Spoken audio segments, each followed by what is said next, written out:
ಅಲ್ವಾ? ಬೆಳಕು ನೀಡಿದೆವು ಬೆಂಕಿ ಹಚ್ಚಿದಿರಿ ಯಾಕೆ, ತುತ್ತು ನೀಡಿದೆವು ಕತ್ತು ಹಿಸುಕಿದಿರಿ ಯಾಕೆ? ಈ ಪ್ರಶ್ನೆ ಪ್ರತಿದಿನ ಪ್ರತಿ ಕ್ಷಣ ನಮ್ಮನ್ನು ಕಾಡುತ್ತೆ. ಇವತ್ತಿಗೂ ಕೂಡ ಹೆಣ್ಣಿನ ಮೇಲೇ ಯಾಕೆ ದೌರ್ಜನ್ಯ ಆಗುತ್ತೆ, ಈ ಕಾಲಘಟ್ಟದಲ್ಲೂ ಯಾಕೆ ಕೊಲೆ ಆಗುತ್ತೆ, ಈ ಕಾಲಘಟ್ಟದಲ್ಲೂ ಯಾಕೆ ಅತ್ಯಾಚಾರ ಆಗುತ್ತೆ ಅನ್ನುವಂತಹ ಪ್ರಶ್ನಾತೀರ್ಥಕವಾದಂತಹ ಗೀತೆಗಳು ಈ ದಿನ ನಾವು ಇನ್ನಷ್ಟು ಕೇಳ್ತೀವಿ ಅಂತ ಹೇಳುತ್ತಾ, ಹೆಣ್ಣು ನಕ್ಕರೆ ಅನುಮಾನ, ಹೆಣ್ಣು ನಕ್ಕರೆ ಅವಮಾನ, ಹೆಣ್ಣು ನಕ್ಕರೆ ಅಪಮಾನ, ಗಂಡು ನಕ್ಕರೆ ಇದ್ಯಾವುದೂ ಇಲ್ಲ. ಹಾಗಾಗಿ ಶಶಿರಾಜ್ ಅರತಲೆಯವರು ಹೆಣ್ಣಿನ ನಗುವಿನ ಕುರಿತಾಗಿ ಒಂದು ಸಾಹಿತ್ಯ ಬರೀತಾರೆ, ಅದನ್ನು ಕೇಳೋಣ.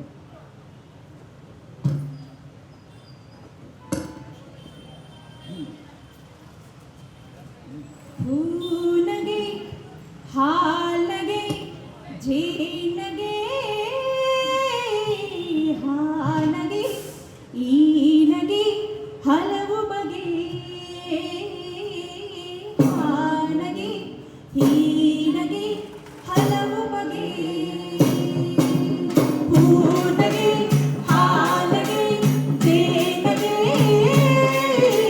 ಹಾನಗೆ ಹೀನಗೆ ಹಲವು ಬಗೆ, ಹಾನಗೆ ಹೀನಗೆ ಹಲವು ಬಗೆ. ಹಾಗೆ ಹೀಗೆ ಹೇಗೇನೋ ವರ್ಣಿಸದಿರು ಗೆಳೆಯ, ಹಾಗೆ ಹೀಗೆ ಹೇಗೇನೋ ವರ್ಣಿಸದಿರು ಗೆಳೆಯ.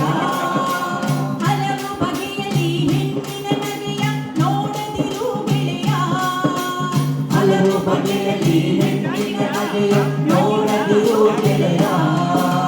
ಹೂನಗೆ ಹಾಲಗೆ ಜೇನಗೆ ಹಾನಗೆ ಹೀನಗೆ ಹಲವು ಬಗೆ, ಹಾನಗೆ ಹೀನಗೆ ಹಲವು ಬಗೆ.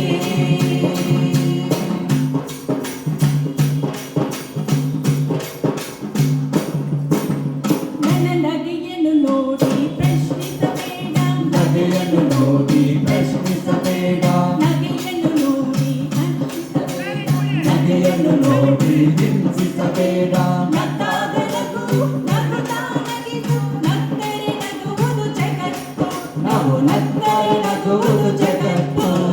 ಹೂನಗೆ ಹಾಲಗೆ ಜೇನಗೆ ಹಾನಗೆ ಹೀನಗೆ ಹಲವು ಬಗೆ, ಹಾನಗೆ ಹೀನಗೆ ಹಲವು ಬಗೆ.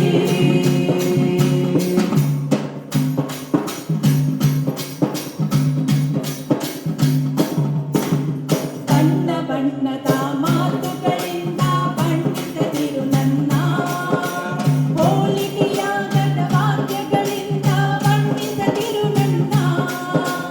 ಬಣ್ಣ ಬಣ್ಣದ ಮಾತುಗಳಿಂದ ಬಣ್ಣಿಸದಿರು ನನ್ನ, ಹೋಲಿಕೆಯಾಗದ ವಾಕ್ಯಗಳಿಂದ ಬಣ್ಣಿಸದಿರು ನನ್ನ. ನನ್ನನ್ನು ನನ್ನ ಹಾಗೆ ಅರ್ಥ ಮಾಡಿಕೋ ಗೆಳೆಯ, ನಿನ್ನನ್ನು ನಿನ್ನ ಹಾಗೆ ಅರ್ಥ ಮಾಡಿಕೋ ಗೆಳೆಯ. ಹೂನಗೆ ಹಾಲಗೆ ಜೇನಗೆ ಹಾನಗೆ ಹೀನಗೆ ಹಲವು ಬಗೆ, ಹಾನಗೆ ಹೀನಗೆ ಹಲವು ಬಗೆ.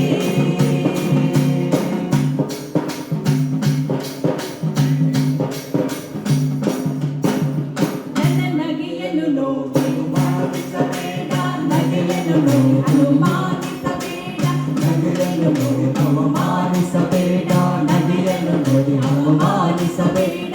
ನಂಬಿಕೆ ಇಟ್ಟು ಬಾ, ಕೈ ಕೈ ಹಿಡಿದು ಸಾಗೋಣ, ಭರವಸೆ ಹೊತ್ತು ಬಾ, ಪ್ರೀತಿ ಹಂಚಿ ಸಾಲೋಣ. ನಂಬಿಕೆ ಇಟ್ಟು ಬಾ, ಕೈ ಕೈ ಹಿಡಿದು ಸಾಗೋಣ, ಭರವಸೆ ಹೊತ್ತು ಬಾ, ಪ್ರೀತಿ ಹಂಚಿ ಬಾಳೋಣ. ಹೂನಗೆ ಹಾಲಗೆ ಜೇನಗೆ ಹಾನಗೆ ಹೀನಗೆ ಹಲವು ಬಗೆ, ಹಾನಗೆ ಹೀನಗೆ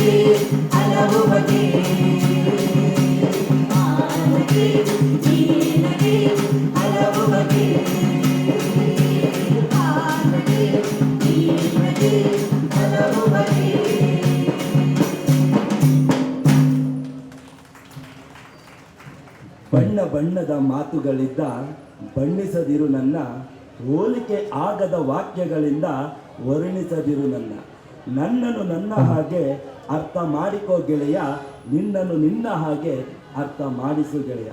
ಈ ಸಾಲುಗಳು ಹೇಳುತ್ತೆ, ನಾನೇನನ್ನೋದು ನಿನಗೆ ಅರ್ಥ ಆದರೆ, ನೀನೇನನ್ನೋದು ನನಗೆ ಅರ್ಥ ಆದರೆ ಅಲ್ಲಿ ಅನುಮಾನಕ್ಕೆ ಜಾಗ ಇರಲ್ಲ, ಅವಮಾನಕ್ಕೂ ಜಾಗ ಇರಲ್ಲ, ಕೊಲೆಗೂ ಜಾಗ ಇರಲ್ಲ, ಗಲಾಟೆಗೂ ಜಾಗ ಇರಲ್ಲ. ಹಾಗಾಗಿ ನಂಬಿಕೆ ಅನ್ನೋದು ಬಹಳ ಮುಖ್ಯ. ಆ ನಂಬಿಕೆಯನ್ನು ನಾವು ಉಳಿಸ್ಕೊಳ್ಳೋಣ ಅಂತ ಹೇಳ್ತಾ